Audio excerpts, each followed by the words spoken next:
Hey guys, it's me. So on Mondays, everything's gonna kind of be a what to look forward as far as my week. Um, so this is the first of weeks that I'm doing this. Friday will be a Monday through Friday review, and then what's expected over the weekend, and then I may do either a midweek or a Sunday one as well, depending on if I have a race or anything pops up. Or if you have a question, or a lot of people have questions and want an answer, and I'll do some research as well as my own experience, and I'll try to answer them. So, along with just me talking to you all, I will also have some like regular clips of my days to also put in. So this week, as far as my 100-miler training, I'm training for my first 100-miler, and today begins week 17 out of 26. This is, again, my first 100-miler. I'm pretty sure I already said that. I've done a couple of 50Ks, and I believe 8 full marathons and numerous half marathons and smaller distances. So, how my 100-miler training plan is set up is you have 3 hard weeks and then you have an easy week, like a recovery week. And the reason why is basically so you're not pretty much you're not on the fence as far as an injury.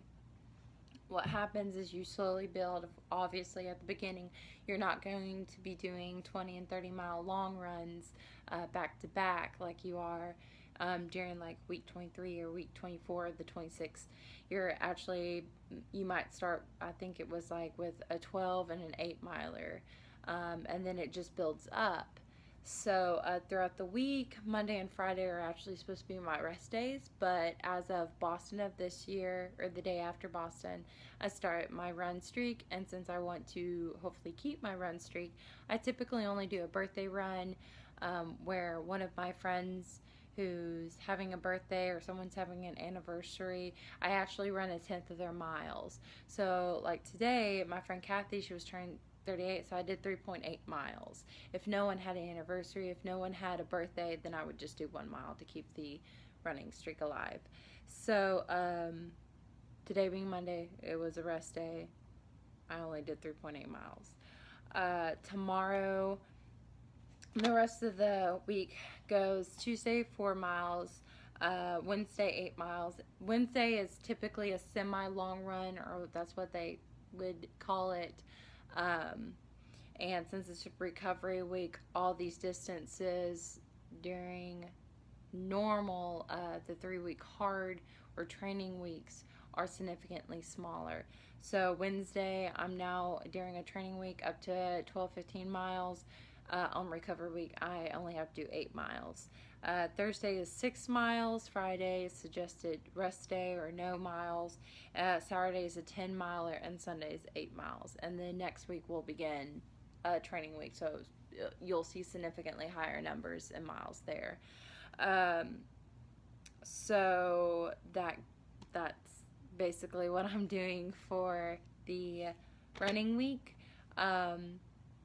Not only am I running, but I would like to get more into lifting. A couple months ago, I was following an app called Fitplan. It's all one word, and I believe it's on Apple and Android. And I was following Jen Heward's, or I'm pretty sure that's how you say her name, 60 day. I think she also has like a 30 or 60-minute like whole body circuit, and she just released her 90-day. I like her. I followed her for years, so that's why I started doing her workout plan. What I also like about this is I kind of let it slide for lack of energy, for not being motivated enough, laziness, just whatever. I've kind of done it back and forth, but as of today, I'm starting it again. And also, what I like about that is it should put me finishing the 60 days a week and a half before my 100 miler. So, yes, during that week and a half, I will just be recovering from this Fitplan. Not only will I have more muscle, because the first 30 days is build, then I'll also lean pretty decently up. I will also be posting, as far as that, each week my progression photos. So after I finish this video, I'll take a beginning week 1, or beginning the first day, and then I'll go work out throughout the week, and then Friday at the end of the 5-day workout, then I'll take a ending week. And then you always have 2 active rest days, which pretty much means they don't want you sitting on your butt. They want you out, stretching your legs or whatever. You just have to be active, but you do not have to go to the gym if you don't want to. So, let's see. Today is, we're in the build phase. It's 5-2, so 5 days workout, 2 days rest. Sorry if I'm sounding a little redundant, but today will be shoulders, triceps, and core. Tuesday will be hamstring, glutes, and calves. Wednesday will be back and biceps. Thursday is a chest, core, arm touch-up. And then Friday is quads, glutes, and calves. And like I said, Saturday and Sunday, active rest day. As far as I know, I believe all of these during the build 30 days, first 30 days, will be 2 days of legs, and then 3 days of arm, back, core, pretty much everything up from the waist. So that is my week in lifting. I figured I might as well start, because you can't just run and expect to get faster. You have to a certain extent. Some people, like myself, I'm beginning this week at 180.8 pounds. I think it's it's estimated 27.4 BMI, or sorry, 26.8 BMI, and I'm not going to reach my running goals that way. Right now, my running goal is to finish habanero, but ideally it takes your body to burn more, to do more work, to complete certain tasks. So if I was 10 pounds heavier, it would take me more. If I was, just 5 pounds lighter, it would cause my heart less stress. It would cause my body less stress to get to the goals that I want to get to. Running does help you cardiovascularly.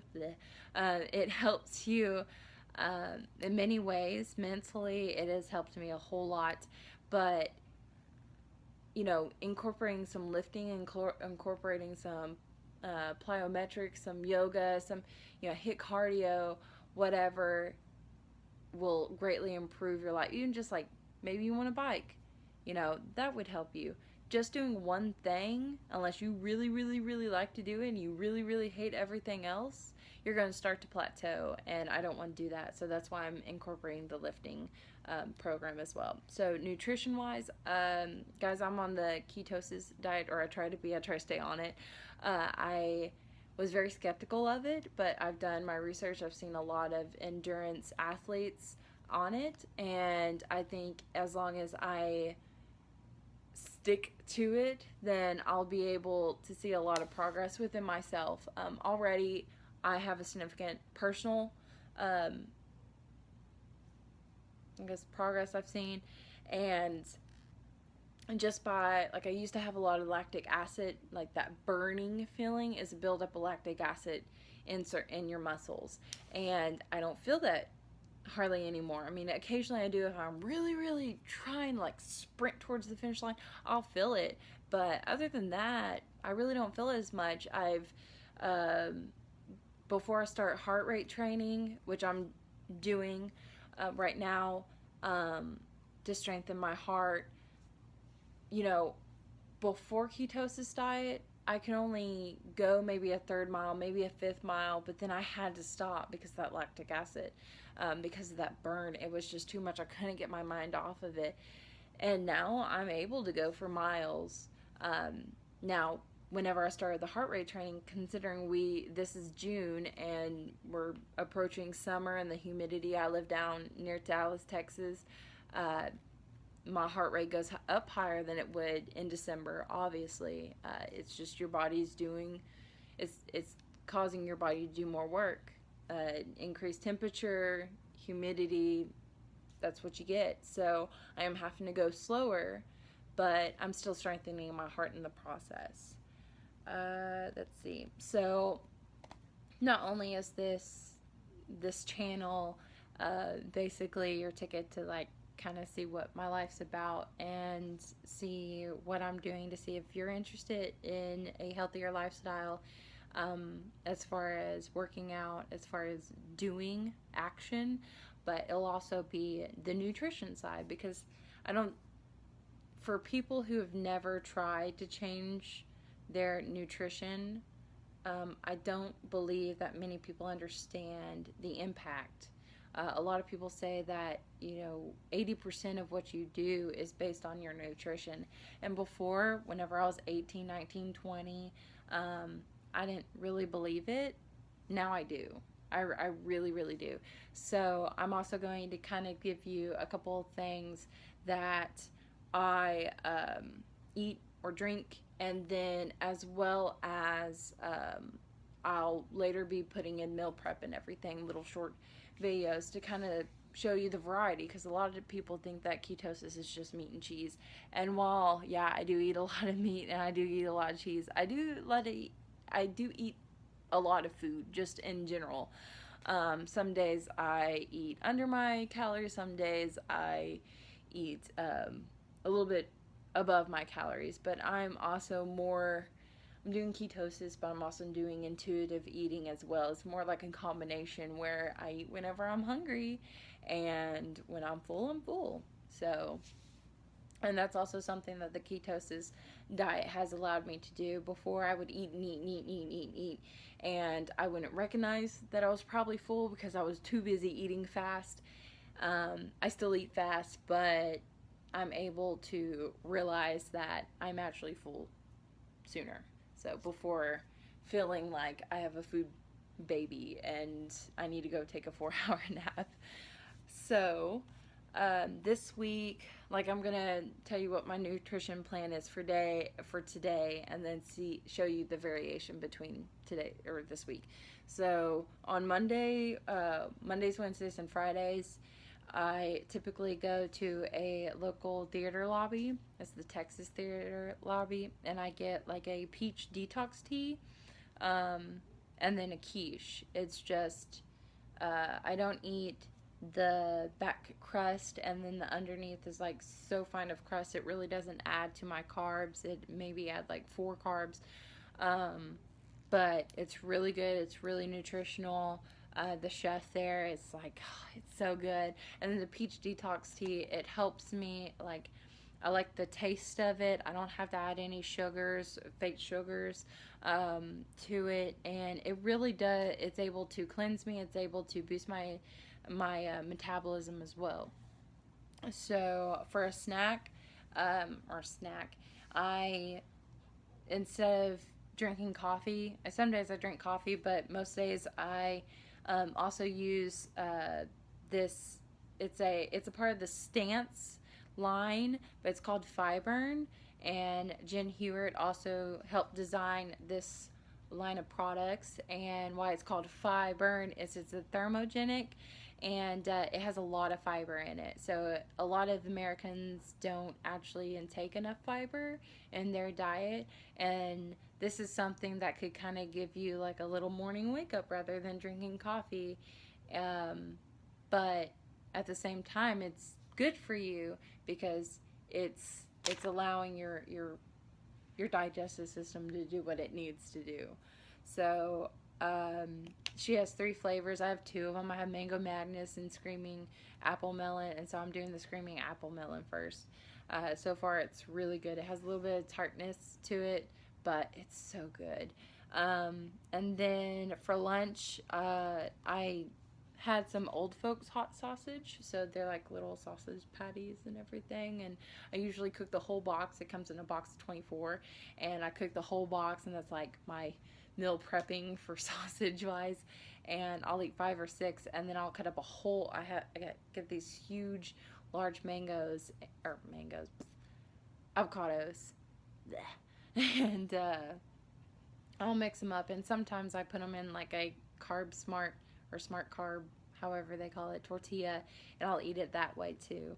Then for my post workout, so I went ahead and ran today, but I still need to go to the gym and do my Fitplan